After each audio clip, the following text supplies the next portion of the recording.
নমস্কাৰ মই সুস্মিতা লোকছে মুহূৰ্তৰ আন এক গুৰুত্বপূৰ্ণ খবৰ বিশেষকৈ অৰুণোদয় আঁচনিৰ হিতাধিকাৰীৰ বাবে এক গুৰুত্বপূৰ্ণ খবৰ কিয়নো অৰুণোদয় আঁচনিৰ হিতাধিকাৰীয়ে এতিয়া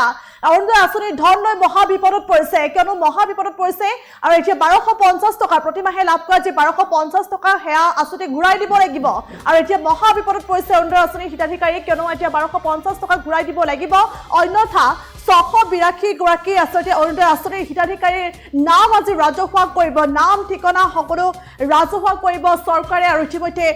সেই কথা সদৰি কৈছে ৰাজ্যৰ মুখ্যমন্ত্ৰী ডক্টৰ হিমন্ত বিশ্ব শৰ্মা 682 গৰাকী আচলতে ভুৱা হিতাধিকাৰীৰ নাম সদৰি কৈছে আৰু ঘোষণা কৰিছে আৰু এই ভুৱা হিতাধিকাৰীৰ বাবে ইতিমধ্যে কঠোৰ ব্যৱস্থা গ্ৰহণৰো সিদ্ধান্ত গ্ৰহণ কৰিছে ৰাজ্যৰ মুখ্যমন্ত্ৰী ডক্টৰ হিমন্ত বিশ্ব শৰ্মাই আৰু কথা ঘোষণা কৰিছে মুখ্যমন্ত্ৰীগৰাকীয়ে আৰু এইদৰে এতিয়া দেখিবলৈ পোৱা গৈছে যিটো সময়ত আচলতে অৰুণোদয় আঁচনিৰ কাম অৰুণোদয় আঁচনি আচলতে যিসমূহ আচলতে দুখীয়া দৰিদ্ৰ লোক আছে তেওঁলোকৰ সুবিধাৰ্থে আচলতে এই আঁচনিৰ প্ৰস্তুত কৰি উলিওৱা হৈছে তেনে সময়ছোৱাতে একাংশ আচলতে ভুৱা হিতাধিকাৰী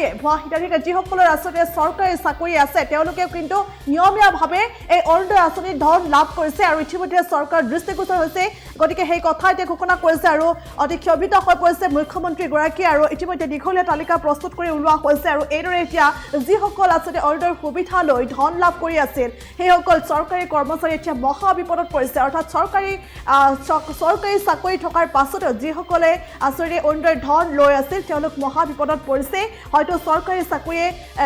চাকৰি কৰা কৰ্মচাৰী চাকৰি পৰ্যন্ত হেৰুৱাব পাৰে আৰু লগতে কোৱা হৈছে যে সেই কৰ্মচাৰীসকলৰ বিৰুদ্ধে কঠোৰ ব্যৱস্থা গ্ৰহণ কৰিব ৰাজ্য চৰকাৰে হেৰুৱাবলগীয়া হ'ব পাৰে 682 গৰাকী চৰকাৰী কৰ্মচাৰীয়ে চাকৰি হেৰুৱাবলগীয়া হ'ব পাৰে আৰু ইতিমধ্যে দীঘলীয়াকৈ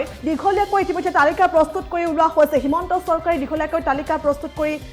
উলিয়াইছে আৰু লগতে যিসকলে আচলতে ভুৱা পদ্ধতিৰে এই অৰুণোদয় আঁচনিৰ ধন লাভ কৰি আছিল সেই ধন লাভ কৰা কোনো এজন লোকে আচলতে হাৰি যাব নোৱাৰিব আৰু আজি হয়তো সেই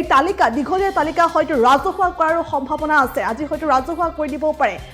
গতিকে যিসকলে আচলতে ভুৱা পদ্ধতিৰে অৰুণোদয় আঁচনিৰ ধন লাভ কৰিছে তেওঁলোকে হয়তো ৰাজহুৱা তেওঁলোকৰ নাম ঠিকনা সকলো হয়তো ৰাজহুৱা কৰি দিব পাৰে আৰু অন্যথা প্ৰতিমাহে কিন্তু যি 1250 টকাকৈ লাভ কৰি আছে সেই 1250 টকাও কিন্তু ঘূৰাই দিবলগীয়াও হ'ব পাৰে প্ৰতিগৰাকী চৰকাৰী কৰ্মচাৰী অৰ্থাৎ যিসকলে আচলতে এই ধন লাভ কৰিছে তেওঁলোকে হয়তো ঘূৰাই দিবলগীয়াও হ'ব পাৰে আৰু নহ'লে আচলতে ৰাজহুৱা কৰাও হ'ব পাৰে নাম আৰু এইদৰে এতিয়া কঠোৰ হৈ পৰিছে হিমন্ত বিশ্ব শৰ্মা চৰকাৰ কঠোৰ হৈ পৰা পৰিলক্ষিত হৈছে যিসকল আচলতে ভুৱা হিতাধিকাৰীৰ বিৰুদ্ধে এতিয়া কঠোৰ ব্যৱস্থা গ্ৰহণ কৰাৰ সিদ্ধান্ত কৰিছে ৰাজ্যৰ মুখ্যমন্ত্ৰী ডক্টৰ হিমন্ত বিশ্ব শৰ্মাই এই মুহূৰ্তত ভাষ্য আহি পৰিছে আমি দৰ্শকলৈ আগবঢ়াইছোঁ জানে যে আমাৰ বৰ্তমান অৰুণোদয় পষেক চলি আছে অৰ্থাৎ 15 তাৰিখৰ পৰা 28 তাৰিখৰ ভিতৰত অৰুণোদয় 3.0 আমি হিতাধিকাৰীসকলক নিৰ্বাচন কৰিব খুজিছোঁ আৰু অৰুণোদয় 2.0 আমি বন্ধ কৰি 3.0 লৈকে যাব খুজিছোঁ 3.0 ত বেছি হিতাধিকাৰী থাকিব সম্প্ৰসাৰিত ব্যৱস্থা হ'ব লাহে লাহে জীৱন বীমা আদিৰ লগতো লিংক আপ হ'ব কিন্তু এই অৰুণোদয় আঁচনিখন হ'ল দুখীয়া মানুহৰ কাৰণে কৰা আঁচনি আমাৰ চৰকাৰৰ দৃষ্টিগোচৰ হ'ল যে 682 জন চৰকাৰী কৰ্মচাৰী অৰুণোদয় আঁচনিৰ ধন আজিলৈকে লৈ আছে যেতিয়া তেওঁলোকৰ একাউণ্টবিলাক আমি বেংকৰ লগত মেটচ কৰিছিলোঁ তেতিয়া আজি ধৰাত পৰিলে বা আমি গম পালোঁ যে 682 জন চৰকাৰী কৰ্মচাৰী যি ৰেগুলাৰ কন্ট্ৰেকচুৱেল নহয় যি নিয়মীয়া চৰকাৰী কৰ্মচাৰীয়ে অৰুণোদয় আঁচনিৰ ধন ইমান দিনে লৈ আছিল আজি আমি গোটেই কেইজন এই কৰ্মচাৰীৰ বিৰুদ্ধে ডিপাৰ্টমেণ্টেল প্ৰচিডিং ড্ৰ কৰাৰ বাবে সিদ্ধান্ত লৈছোঁ আৰু আমি এই কৰ্মচাৰীসকলৰ বিৰুদ্ধে কঠোৰ অনুশাসনমূলক ব্যৱস্থা গ্ৰহণ কৰিম 682 জন আমাৰ ওচৰত থ্ৰ পৰ্টেল আমাৰ ধৰাত পৰিছে কিন্তু হয়তো এই নম্বৰটো আৰু বহুত বেছি হ'ব পাৰে অৰুণোদয় আঁচনি চৰকাৰী কৰ্মচাৰী থকা পৰিয়ালে পাব নোৱাৰে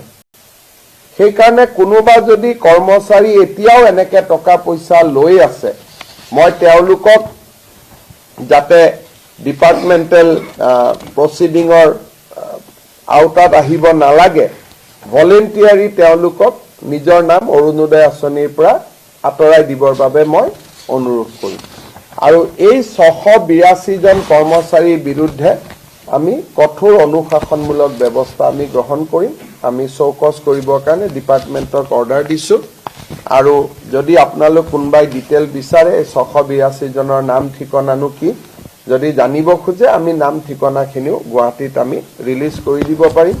বা কালি আমাৰ মন্ত্ৰী জয়ন্ত মল্ল বৰুৱা বিমল বৰাৰ পৰা আপোনালোকে অহাকালি লৈ ল'ব পাৰিব যদি আপোনালোকে বিচাৰে যিকোনো খবৰৰ বাবে যোগাযোগ কৰক 7099017330 লগতে 7099017110 নম্বৰত